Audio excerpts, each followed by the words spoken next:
Back to Biblio Fitness. Hope everyone's had a great day today. Um, Made some gains as always. So today I wanted to talk about the impact of the Roman Emperor Diocletian.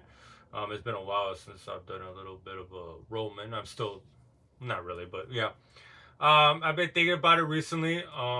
Late Roman history is kind of difficult to get sources, so I'm really glad I got on this podcast. Like, I've known about Diocletian, I've known about the Tetrarchy, I've known about, some of the particulars, but the podcast History of Rome by Mike Duncan is quite thorough. He does miss some stuff, but how esoteric are you gonna have to be and boring to like plow through all the fucking intricacies unless you're an academic and it's your job. So and the reason I wanted to talk about Diocletian is because Mike presented quite an interesting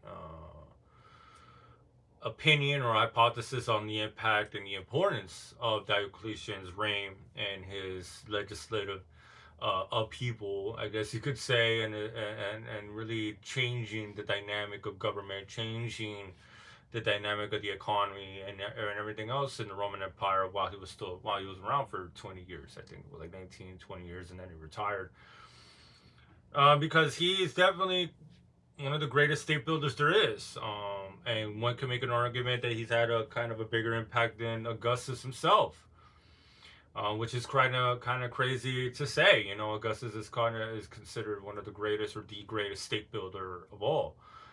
But the impact that Diocletian left, and is still felt, and it was definitely felt throughout the Middle Ages, was quite profound, and I wasn't really aware. So I'm really glad that that sort of information is out there on YouTube, which you can definitely look up yourself if you're really interested.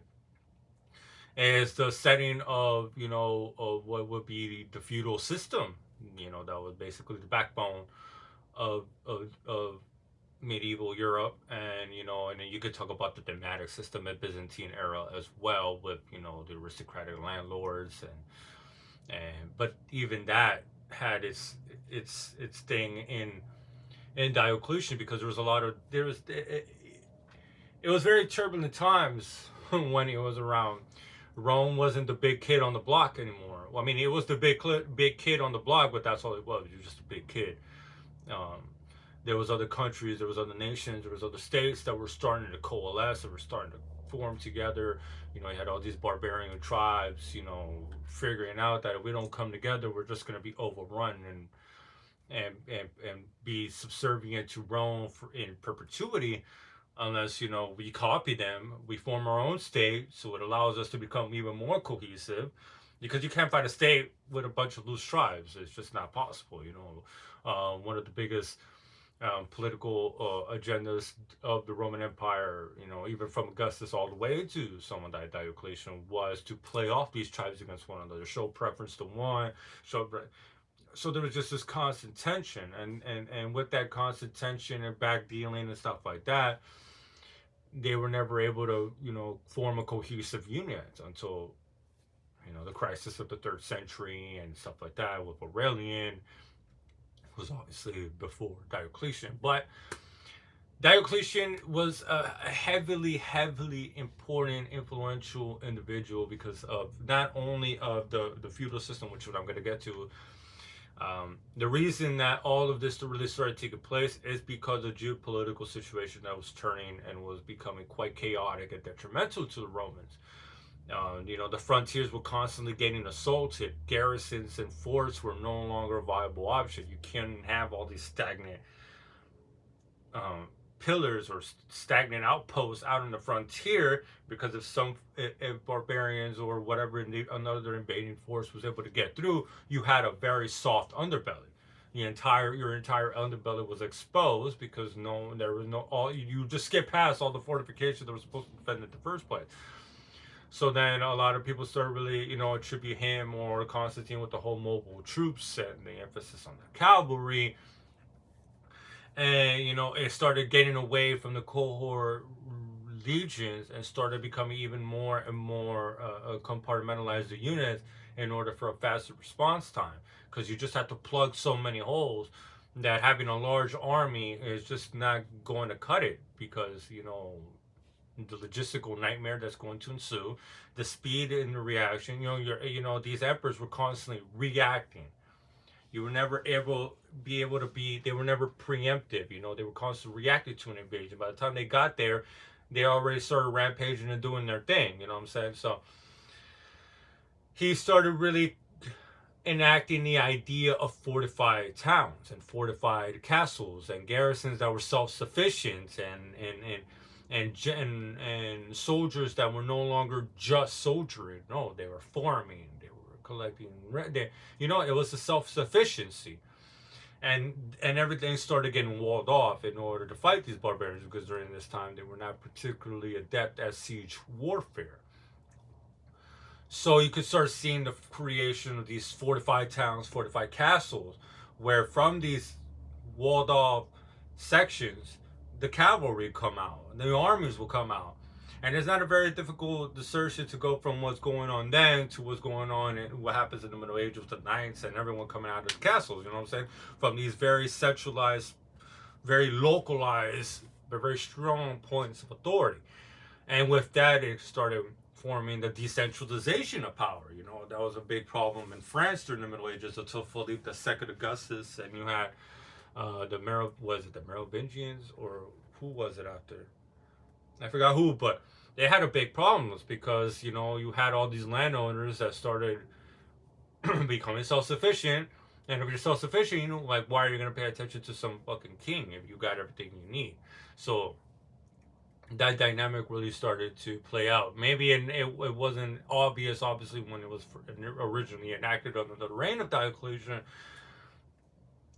but the seeds were sown. And another thing that he was attributed to is the command economy. And that's a big backbone of medieval ages as well, because the command economy is basically you run the economy, just like Soviet Union, just like the currencies, how much currency is getting out, how much is something supposed to cost, and just because there was just massive inflation, and the fact that soldiers were getting bonuses every single time there was a new emperor, there was not a whole lot of money going to the civilian population at all, because the state really just became a functioning arm of the army. And for good reason. I've talked about this before.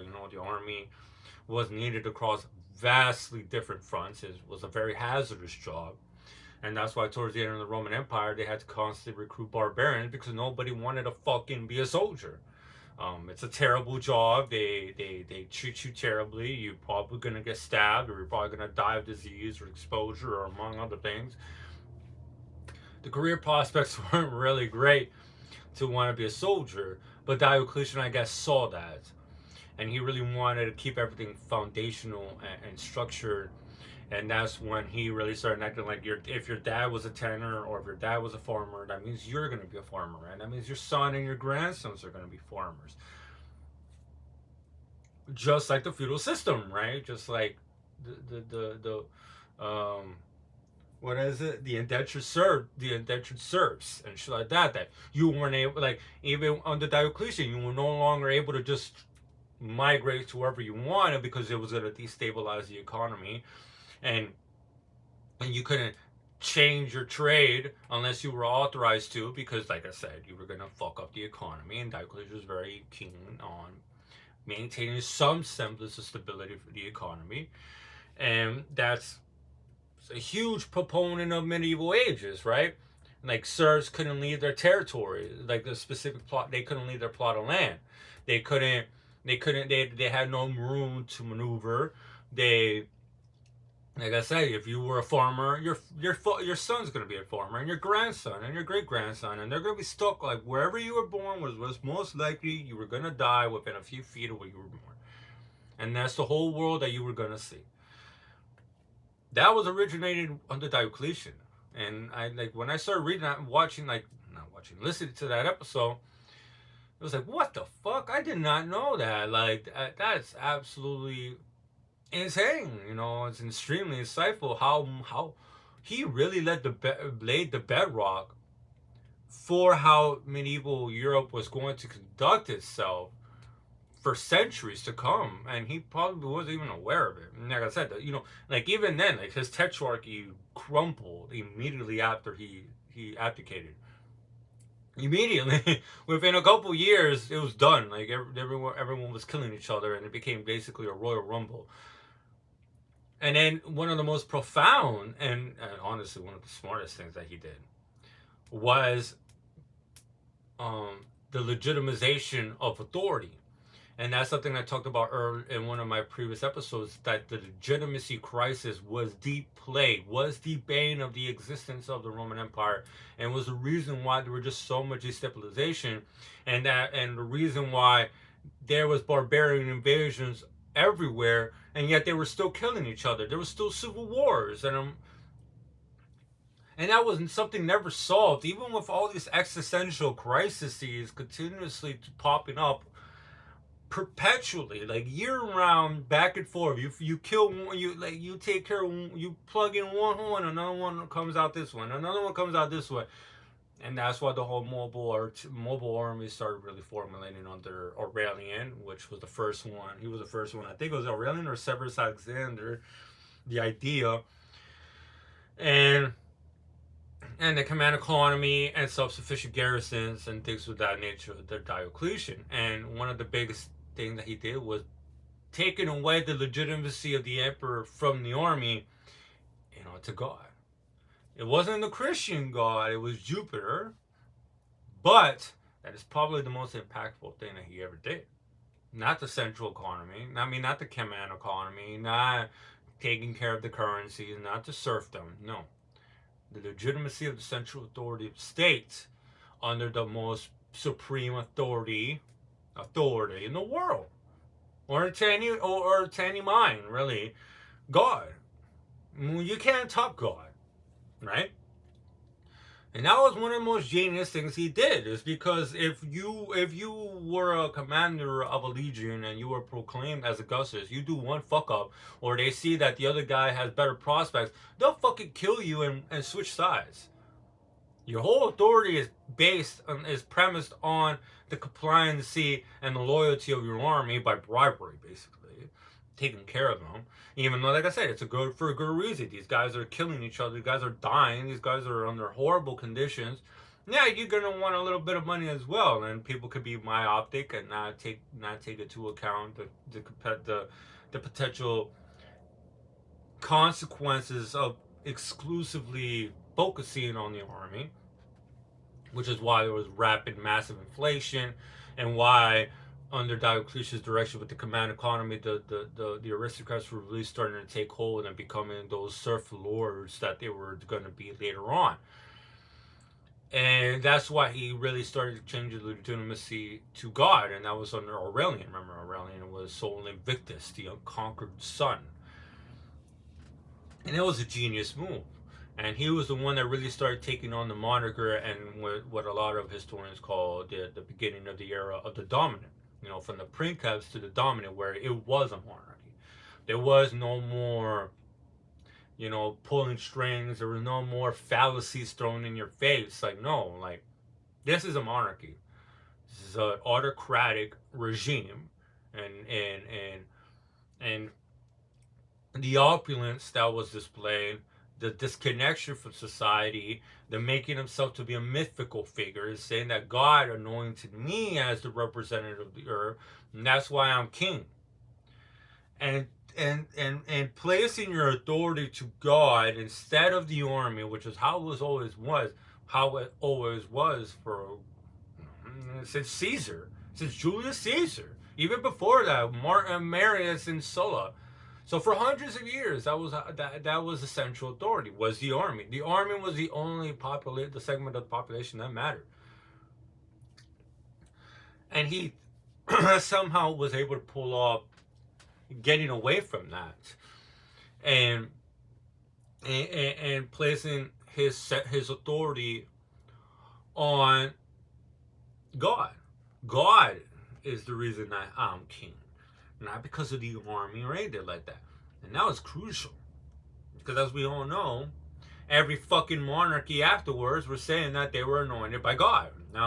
God's represented on earth. It was God that chose me to be a ruler. God was the one that that put me as the shepherd of my flock. Obviously, turned to the Christian God, but the concept is still the same, right? That you are resting your authority on something divine, something that's not human, and if it's not human, it cannot be taken away until you get killed, and then the victor rewrites the history and said that he was the one anointed by God. But that's neither here nor there. Now, is it? Which obviously just completely destroys the validity of religion itself. But we could talk about that some other time. So Diocletian's impact was extremely, extremely profound. His government system, his system apparatus was fucking stupid. You really think the tetrarch, you really think that 4 people with equal amount of power are not going to eventually come at each other's throats?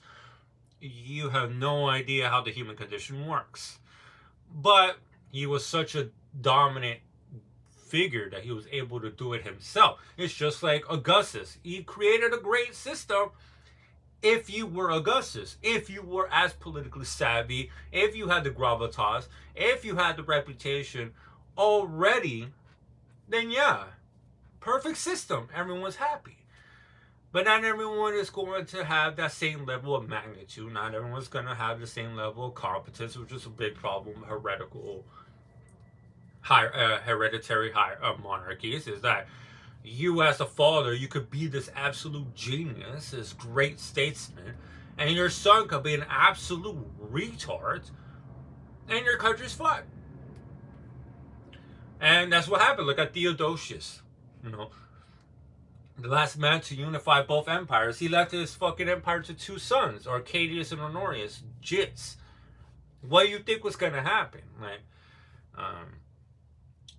But the vanity and the pride of men sometimes clouds our judgment and our reason, and it's quite hilarious that these great state builders still were human, and for all their pragmatism and ruthlessness, they still made very key mistakes in the end, and that was Diocletian's. The command economy was obviously not going to work because they had no idea about inflation. They had no idea, like, oh, let's just print more coins.